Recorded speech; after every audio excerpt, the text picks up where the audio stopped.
It's kind of like if the movies The Lion, the Witch, and the Wardrobe and The Neverending Story had a baby, and that movie baby grew up to be kind of a disappointment to everybody.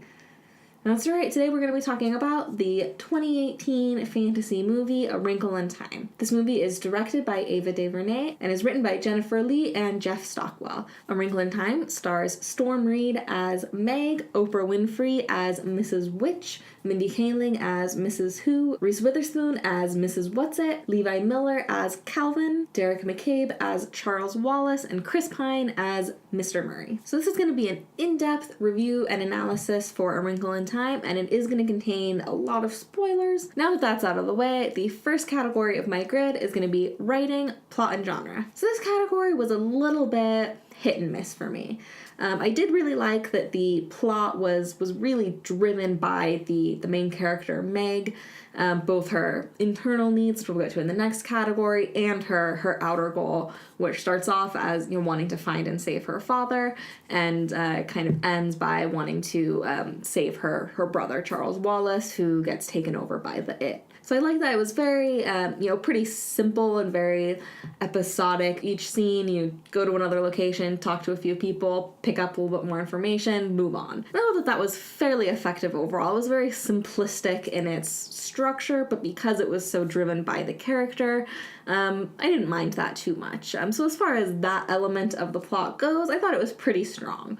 But then when it comes to things like the genre cliches and tropes, things like that, it definitely felt very, very tropey and very cliche. And I will admit, I should have said this right off the bat, I have never read the book. And because the book was originally written in the 60s, any of these cliches and tropes, it's entirely possible that they were in the book and were not yet tropey or cliche. And I definitely had, particularly when it comes to things like character archetypes, definitely a cast of just archetypical characters thrown together, which works well enough within a within a children's movie. Similar to a fairy tale, things are kind of simplified to its base form. That's just part of the territory, but it definitely, for as original of a plot and as original of a world as it created, it really didn't do anything original within the genre. I also would have liked to see a little bit more world building. As far as exposition goes, I thought it was handled well enough. We get the exposition of the It and of the Tesseract and Tessering. We get a lot of exposition about the most important elements, but when it comes to the smaller things, I feel like a lot was just kind of lost or thrown together or thrown away. I just don't feel like that world was developed nearly as well as I would have liked to see it, which was just a shame because this is such a unique world and such a beautiful world that the movie created, and I just don't feel like we saw enough of it. So that was another of the more major faults that I saw within this category. This category ended up getting averaged out to a 6.3 out of 10, which is pretty solidly good. And I suppose it depends on how you look at it. If you like the more character-driven plots and things of that nature, you'll probably like the script fairly well. But if you're more focused on the world building and doing unique things within genre, the script's going to be more on the bad side. So kind of molded together a solidly good script if you combine those elements together and look at it that way. But I understand when people talk about the script being weak, that there are definitely some very weak points within the script as well. So that's kind of my take as far as the plot and genre of the movie goes. So the next category in the grid is going to be writing characters. And one of the things I really liked about the movie as a whole is just the emotional journey that the main character of Meg goes throughout the course of the movie. She definitely, like I was saying in the previous category, she has a very strong outer goal to find her father and, save him and bring him home. But then there's also a very strong internal need that drives that as well, where she needs to learn to accept herself and love herself for who she is and to know that she deserves to be loved. And so that's pretty profound, especially for a kid's story. That's a very profound message and a very profound journey. So I think it's really important for kids at that age. I know it was for me at that age, and I think this movie would have been a really important movie for me. You have moments like when Meg is looking at the three Mrs. characters, and she tells Oprah, you guys are so beautiful, and Mrs. Witch tells her, you are too, and it's just a great moment. It's very As an adult looking at it, it's a very simplified, bordering on cheesy moment. But if you picture yourself as a kid at that age and having Oprah put her hands on your shoulders and say, "You're beautiful," it's a great moment. And I just thought that it was a powerful moment. And casting plays a big part in that too, because like I said, it's freaking Oprah. So, but anyway, so I really liked her, just that internal journey that she goes through throughout the movie, and the way it works with her outer goals, particularly towards the end when she saves Charles Wallace by telling him, I know you love me and I love you too, and like love is gonna save him. And it's, again, it borders on cheesy as an adult looking at it, but for kids of that age range, I think it's really important and a really beautiful message overall, and handled in a fairly good way. Definitely pretty blatantly spelling out the message, and definitely, like I said, borders a little on cheesy, but I think it's what kids within that age range need to hear, and I think it has the potential to be really powerful in that way.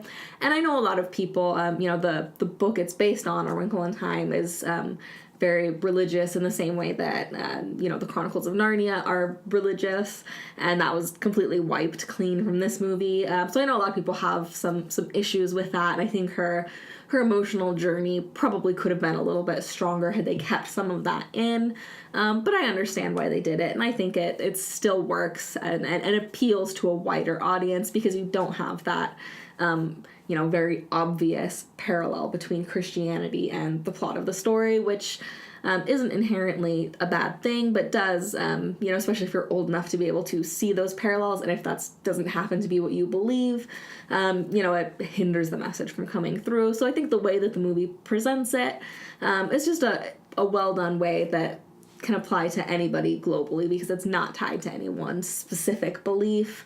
It's more broad than that. As far as things like character likability go, I thought that the character of Meg was really well developed, and really, for me at least, I've read a lot of, particularly audience reviews where people just said that they had no connection with her whatsoever, and I don't know how much of that, it could be a gendered thing. Maybe it's because I was an awkward, 13-year-old girl at one point in my life, so I have that connection built in.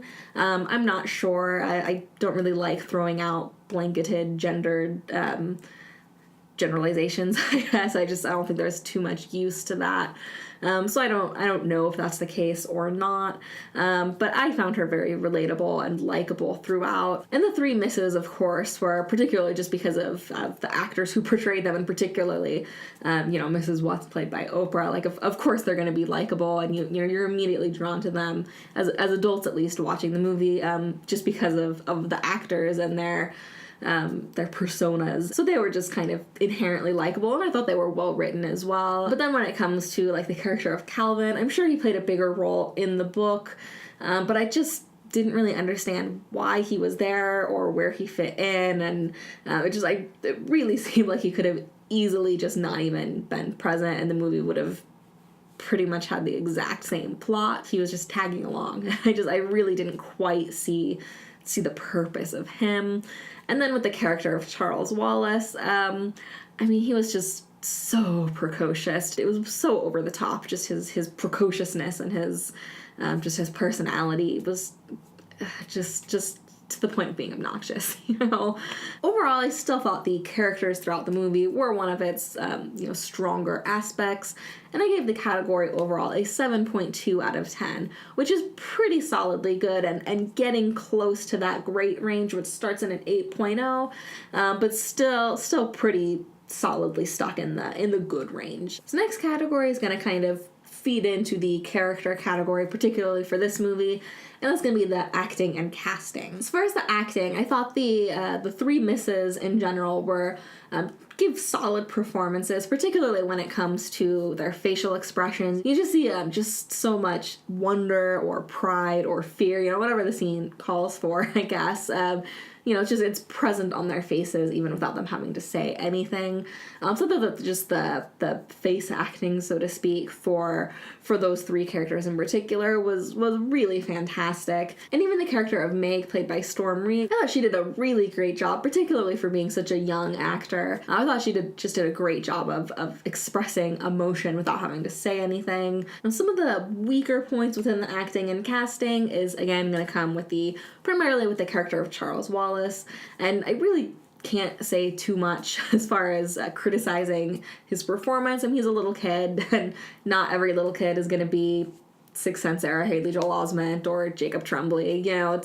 He's a kid. He did a solid job for his age. That said, he probably did have a little bit too much screen time. It was pretty bold to write a script that had that much screen time for a child actor so young, and I don't think the risk quite paid off, and I feel awful. I don't want to criticize a little kid. I think he definitely has potential, and he's very young, and he's just starting out. He's got a major role. He can grow into it and develop, and develop his craft if that's what he decides he wants to do when he's older.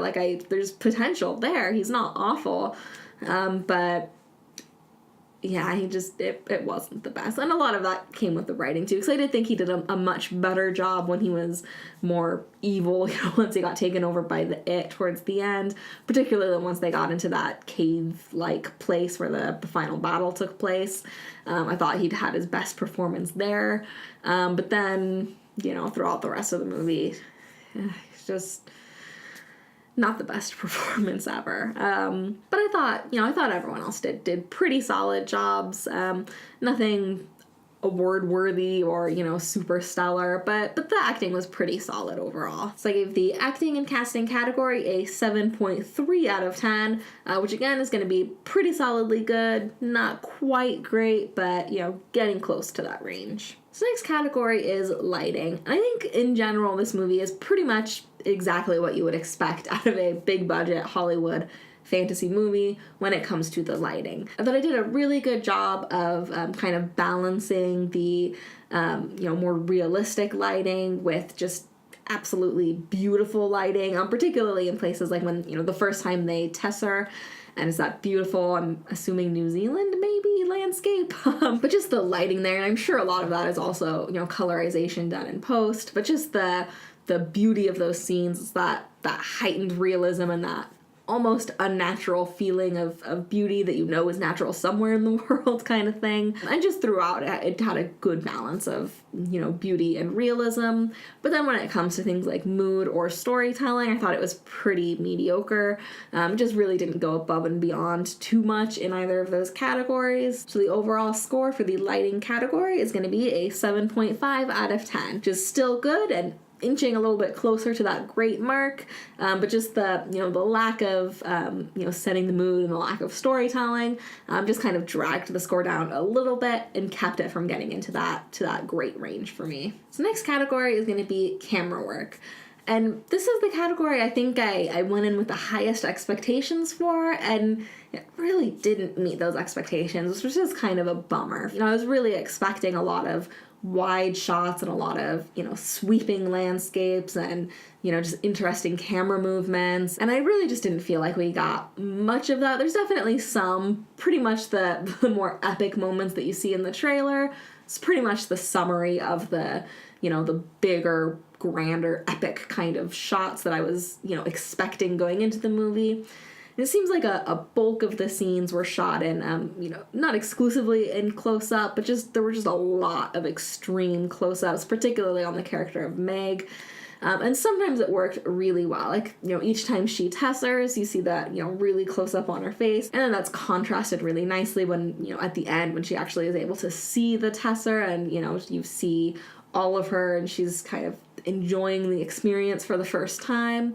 So I thought that was a really good use of the extreme close-ups. And then there are a few shots in the beginning, particularly when she's at school, where it's more close-up and it does a good job of, just showing her internal struggles and her lack of self-confidence, things like that. So there were definitely times when those, extreme close-ups worked really well. But I just think it was a technique that was overused. I just wanted to see more epicness overall, which just isn't the story I think that Ava DuVernay was telling, which is fair. You know, she had her own vision and she went after it, and I think in a lot of ways it worked, but it just really didn't resonate with me. And even though I know that, you know, at its heart this is a story about a teenager who goes through this journey of self-discovery, and, you know, that's the heart of the story more than this fantastical world she finds herself in. But I still would have liked to see more of the world. So yeah, there were a lot of things that worked within the camera work, and, you know, it wasn't awful overall, but I definitely thought that the use of close-ups was overused. So overall, I gave the camera work a 5.6 out of 10, which is going to be mediocre. I consider mediocre to be anything between a 4.0 and a 5.9, so it's pretty straight in the middle, mediocre. And like I said at the top of this category, that was probably, you know, easily my biggest disappointment with this movie overall, is I, you know, really wanted to see more of a, you know, spectacular kind of epic fantasy story, and we just didn't get much of that. And I don't think it's because DuVernay isn't talented or she doesn't know what she's doing. I think she was just telling a different type of story, which was disappointing to me because I like the visuals, I like the epicness. But I think possibly for younger kids going to see this movie, you know, it might help connect them with that character in ways that just pretty pictures, you know, might not do as well. So, you know, I don't think it's all for naught. I think that there's, you know, she had a purpose, she had a vision in mind, and I think that, you know, kids within that, you know, 8 to 12-ish age range, I think are going to get a lot out of this movie just because the message is so strong, and she does do a good job of connecting the audience with that character, and a lot of that is through the camera work, even though I didn't love, you know, the way she used the camera. I think it could be very effective for younger audiences. The next category is going to be editing. And with this movie, this is kind of one of those categories where didn't really do anything wrong, didn't really do anything great. There were a few moments towards the beginning of the movie where we see Meg's parents, obviously in, you know, flashbacks before her father's disappearance, just showing how each character, particularly the characters of Meg and her mother, how they remembered him and how they connected the present to the past. So there was some nice editing going on, particularly in that first act with regards to the flashbacks. There is one thing that is worth talking about within the editing, though, and that's going to be the special effects. And I thought, in general, the special effects were pretty good, particularly when it comes to the more subtle special effects, like when they tessered, or, you know, the giant Oprah Winfrey, which was a little over the top, but I thought it worked well. You know, there's things like that you don't necessarily think of as being special effects because they're, you know, relatively subtle and fairly common within storytelling these days. And I thought that things like that worked pretty well. But then you have things like Reese Witherspoon turning into a giant piece of lettuce or whatever. That really, you know, didn't do it for me. I guess that's really, that was the main scene for me where, you know, the special effects just did not work. It was just too cartoony when everything else in the movie was so hyper realistic. The editing category overall is going to be a 6.7 out of 10, which is good. So the next category is going to be the sound design. And with this movie, there were definitely some things within the sound design that just kind of grated on me in the wrong way. I mean, there were a few points, I don't remember what scene it was in particular, but there was something that almost sounded like a plastic bag crinkling, and I thought it was somebody behind me being disruptive because it was kind of a disruptive theater in general. But then it kept happening in like the next 3 scenes, and I realized it was something either within the score maybe, or just the sound design in general, and it did not sound good, and it wasn't supposed to be eerie. I think it might have been in the scene when they first tessered, so they're, you know, this beautiful landscape exploring this, you know, whimsical, lovely world, and then there's just this awful paper baggy sound in the background. And there were a few other times as well where the sound design just didn't do it for me. And the score in general was just very, very expected and very uninspired, which is a shame because this is such an epic story. I feel like the score could have been, you know, gone a little bit more above and beyond in that regard. I thought the soundtrack was decent. It was definitely, poppy in the way you would probably expect it to be. But I thought it worked for the most part. But nothing super, great, or nothing that really stands out within the soundtrack either. So yeah, for the sound category overall, I gave it a 5.9 out of 10, which is going to be mediocre. It is very close to that good range, which starts at a 6.0. But just definitely, between the uninspired score and then that sound mix with just weird things thrown in here and there that just I didn't like. It just dragged it down a little bit and kept it from getting into that good range. So mediocre, 5.9 out of 10 for the sound design. So the next category is going to be aesthetics, and it should probably come as no surprise that this is easily the strongest point in the whole movie. So what I mean by aesthetics is going to be the character aesthetics of hair, makeup, and costumes, and environmental aesthetics of sets, props, and locations. And for sure, just both of those categories were just stunning throughout the movie. I talked briefly in the lighting section about just that beautiful New Zealand, I'm assuming, landscape, and just that hyper-realistic beauty of, I know this exists somewhere on Earth, but, does it really? It's just, it takes on a almost surreal feel just because of how beautiful it is. And yet it's just that it's, more of a hyper-realism than surrealism. So I thought that worked really well within the locations particularly. And I thought the sets were all really well done as well. I love their house at the beginning. It just feels very warm and cozy and just lived in ways that a lot of, movie sets don't quite capture.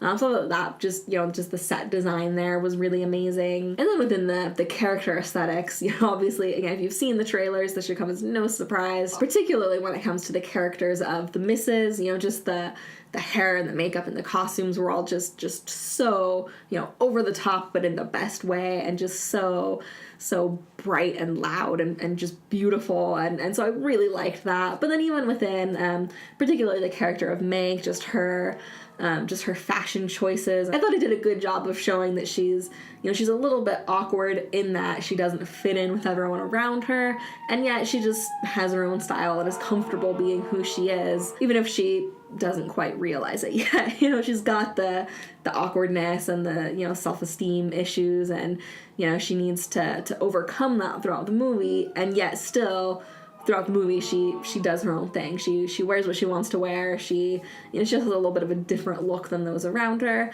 and you see it most strikingly at the end when Charles Wallace brings the apparition or whatever, what she would look like if she was popular. And it's a very Eurocentric version of beauty. She's got the straight hair, no glasses, pretty much, she's almost unrecognizable. It took me a moment to realize who I was looking at when we first see her, because all of those little bits and pieces of her identity of who she is and who she presents herself as being, we've got the natural curly hair, the glasses, the, flannel shirt, things, all those little details that define her, as who she is, all those were gone when you see, this is what she would look like if she conformed.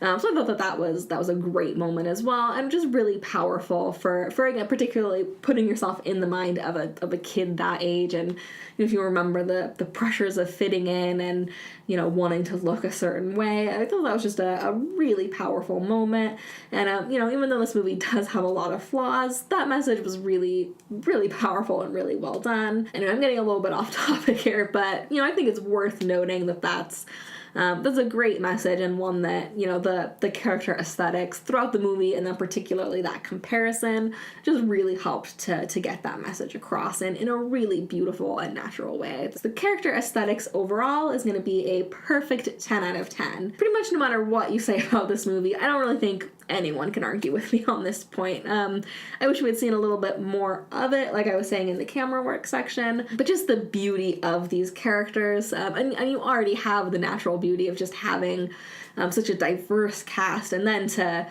give them such gorgeous costumes, hair, makeup, all that, and give them all such unique identities and such unique appearances. I just thought it was really well done, and just really just enhanced the beauty of the movie overall, and like I was saying, helped to get the message of the story across in just really, really great and interesting ways. So aesthetics, easily perfect 10 out of 10. The next category is going to be impact on film, which unfortunately is going to be a pretty low score, I'll say right off the bat. For this category, I divided up into 3 subcategories, and it's going to be critical impact, cult or audience impact, and historical or inspirational impact. And for critical impact, I just went to Metacritic and looked at the score there, which was a 53 as of the recording of this review. So I just divided that by 10 and called it a 5, which is actually quite a bit higher than I thought it would be after hearing about all of the, negative reviews this movie is getting. And for audience and cult impact, I really expected this to be quite a bit higher than the critical impact, particularly with websites like Rotten Tomatoes. People were saying that the tomato meter score was so low because most of the critics, demographically speaking, are older white men. And so, people were saying that this movie just didn't resonate with them, so they gave it bad reviews, which seems very plausible, and so I expected the audience score to be much higher because the audience score isn't going to have that same demographic. So I was surprised to see that the audience scores, pretty much no matter which website you went to, were all significantly lower than the critic scores. It's definitely a kids movie, and it's not it's not for young kids the way a Pixar movie would be, and it's not PG-13, so it's not for teenagers. So it's very, very locked into the tween demographic. It does definitely have its faults. It's not, I'm not here to champion the movie and say it's perfect and everyone should love it and everyone's stupid if they don't love it. Like, there's valid reasons to not like this movie, and there are valid reasons as to why it's not resonating. But I was just... Anyway, I guess this whole rant is just to say I was very surprised to see that the audience score was so much lower than the critic score when the critic score was already pretty low. Because I was definitely on board with the rationalization that it was the demographics of the critics that was causing the low scores, but I just don't think that rationalization holds up when you look at the audience scores and see that they're even lower than the critic score. So anyway, with that all said, I gave the audience cult impact category a 3 out of 10. And then for historical and inspirational impact, I went out on a limb here and I gave it probably a higher score than is deserved based on, the 2 categories I just discussed. But I do think that within that age range, and particularly with girls, though certainly not exclusively, but I do think that for young girls within that, probably most likely the 10 to 13, or maybe even going as young as like 8 to 13, somewhere in that range, I do think this movie has a lot of power and a lot of inspirational potential. So I do think that kids, again, particularly young girls, but not exclusively by any means, going into this movie are gonna feel that power. So I do think there is significant potential for this movie to be really inspiring despite these low ratings that we're seeing. And I think it's going to be one as well that, parents are going to keep showing to their kids. And I know if I ever have a kid, this would be one that I would show them once they hit the right age range. And I have a niece, I would love to show her this movie when she gets a little bit older. She's only 4 right now, so definitely on the, too young for this movie. But, when she gets a little bit older, I think this would be a really good movie to sit down with her and just have a movie night. So I do think that there's, just even though it's not being received super well by the people writing the reviews, I think the people that are maybe too young to be writing the reviews that are seeing the movie, I think those people are going to be inspired by it. So for that reason, I went ahead and gave it a 6.5 out of 10 for the inspirational impact, which again is probably too generous, but I just think that this movie has so much potential to be really powerful and really important. And I know that, had I watched this movie when I was, say, 10 years old, I think it could have had a really significant outcome. It would have been inspiring. I think it would have held a special meaning for me at that age. And I think that's going to be true for a lot of kids who see this movie, and those aren't the people writing the reviews. So I think that is important to keep in mind. So that's why I went ahead and went out on a limb and gave it a pretty high score for that inspirational section. So those 3 scores are still going to average out to only be a 4.83 out of 10, which is going to be the lowest category of all the categories for this movie, but it still doesn't quite dip into that bad range. So so that's something. The next category in the grid is going to be overall enjoyment. And for A Wrinkle in Time, I gave it a 7 in this category. And that's probably a slightly too high of a score, just because I was very aware while I was watching the movie that, this is a kid's movie and I was not the intended audience. But that said, I was able to put myself in the headspace of being, a 10-year-old girl watching the movie, and I was able to picture what it would have been like if I was that age watching the movie, and in that way I did really enjoy it, and I did have, I connected to the movie. There was just something about the message of this movie that really connected with me, and particularly, made me think of that kid I used to be, and just how excited I would have been at that age to see this movie. So because I was able to kind of connect with my inner child in that way, I was able to enjoy the movie on a higher level, I guess, than if I had not been able to do that. So I totally, understand when people say that, the movie was boring or it didn't connect with them or they didn't care about the characters. I've heard a lot of those complaints just looking through other reviews, which I get. If you don't have that, emotional connection from, personal experiences or what have you, or if you're just, not the kind of person that can, look back and connect with your inner child, which, not everybody cares to do, which is perfectly fine, but, you're just not gonna be able to enjoy movies like this, which is fine. That's, it's not a movie for you, and that's fine. But I liked it. It resonated with me, and so for that reason, even though, like I said, I was very aware that I was watching a kid's movie, I gave it a 7 out of 10 because it was still enjoyable on that level. So I did give this movie 1 point of extra credit. I gave it half a point just for, what I was just saying in the overall enjoyment section of, being able to connect me with my inner child in a way that was just, unexpected and fun and kind of, it was special in a lot of ways. I don't mean to be too cheesy, but, just to be able to put yourself in the headspace of a younger you and experience a movie in that way is something that doesn't happen very often. At least for me, it's something that doesn't happen very often. And I really enjoyed that experience, and I thought it was something really, really powerful and really just fun and cool. So I gave it a half a point for that. And then I also gave it a half point just for the incredible diversity throughout the movie. A lot of people have criticized A Wrinkle in Time for, throwing in diversity and, claiming that, having a diverse cast doesn't make up for a lack of substance, things like that. People have been pretty harsh about it. But this is definitely a movie where ethnicity doesn't play a part in the plot at all. So you can seamlessly add in diversity in ways that don't mess with the source material. And it's not only an important step forward in the way of, representation and just having more diversity in film, which I've talked a lot about in some of my recent reviews, especially Black Panther, that just representation matters and is beautiful and amazing that we're finally seeing it on screen, and particularly for a movie so aimed at young kids and so aimed at, learning to accept yourself for who you are and love yourself and recognize your own beauty, things like that. Like, all of these themes are present throughout A Wrinkle in Time. So to have so much diversity and to apply this theme to everybody equally throughout the film is really beautiful. And I thought the casting choices in that regard was just really amazing and really powerful. And again, I said this in Black Panther and I'll say it now. Like, people always like to say it's just a movie or it doesn't matter.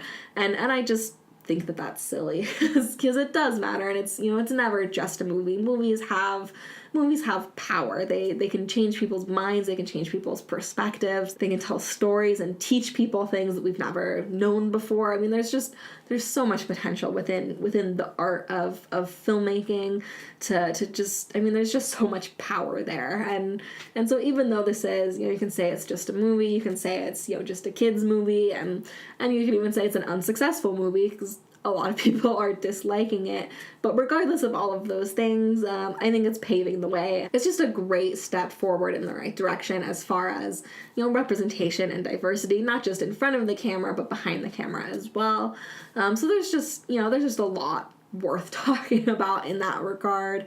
And I wish the movie was doing better because it's a beautiful message, and yeah, there's some weaknesses in the script, and the CGI is not that great. Like, yeah, there's flaws, but it's such a beautiful message, and I thought it was pretty well done overall. There's some flaws in the script, but that's true in Marvel movies too, and people seem very willing to ignore those flaws in a superhero movie, but when it comes to a movie like this, it's all they can talk about, which I think is unfortunate, because this really, I really feel like in a lot of ways this is a PG version of a Marvel movie. It has all of the same flaws that most Marvel movies do when it comes to plot and character and things like that. And if anything, it works better in this movie because it's intended for kids, and you can get away with simplifying things a little bit and making things a little bit more archetypical. It feels almost more like a fairy tale in that regard.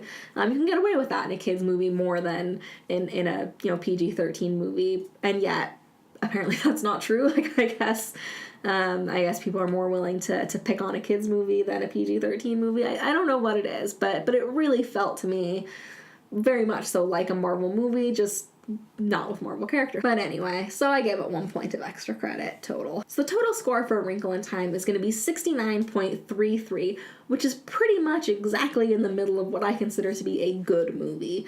So for me, a good movie begins at a 60 and ends at a 79.9. So like I said, this is really close to a 70, which would be exactly in the middle. It has a pretty equal amount of flaws and strengths, and they kind of even out to be a good movie. So if you want to focus on the flaws, of course it's going to seem like an awful movie, but if you focus on the strengths, it can easily become a great movie. It just depends on how you want to look at it and what you focus on, in my opinion. So I think, if you keep all of that in mind, I really don't think it's fair, all of the criticism this movie is getting. There's definitely room for improvement. There were things that could have been done a lot better, but I would rather focus on the things that it did really well and remember those things, because this was a fun movie and I liked it. But even when you look at both the flaws and the strengths, like I said, it still averages out to a pretty good movie. As far as recommendations go, I would definitely recommend, if you have a kid within that,